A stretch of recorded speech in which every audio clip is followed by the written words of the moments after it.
ഈ കല്യാണ വീട്ടിൽ പോയാൽ ബിരിയാണിയുടെ സൈഡായിട്ട് കിട്ടുന്ന ഈ ഒരു ബീട്രൂട്ട് അച്ചാറുണ്ടല്ലോ, നമുക്ക് വീട്ടിൽ ഈസി ആയിട്ട് ഉണ്ടാക്കിയെടുക്കാൻ പറ്റും. അപ്പോൾ അതെങ്ങനെയാണെന്ന് നോക്കിയാലോ.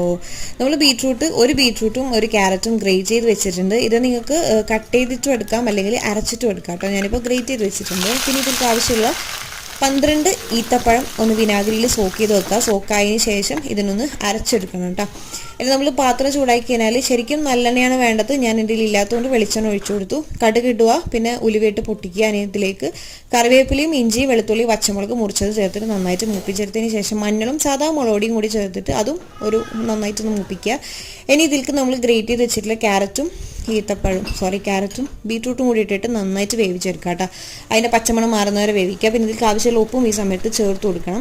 ഇനി വെന്തതിന് ശേഷം നമ്മൾ അരച്ചു വെച്ചിട്ടുള്ള ഈത്തപ്പഴം കൂടി ഇട്ടിട്ട് നന്നായിട്ട് തിളപ്പിക്കുക. ഗ്രേവി ആവശ്യമാണെന്നുണ്ടെങ്കിൽ കുറച്ച് ചൂടുവെള്ളം കൂടി ഒഴിച്ചിട്ട് ഗ്രേവി ആക്കിയാൽ മതി. ഇപ്പോൾ തണിഞ്ഞ് കഴിഞ്ഞാൽ ജാറിലാക്കി വെക്കുക. ഒരാഴ്ചത്തേക്ക് പിന്നെ അച്ചാർ നമുക്ക് തപ്പി ഇറക്കേണ്ട ആവശ്യം വരില്ല. അപ്പോൾ എല്ലാവരും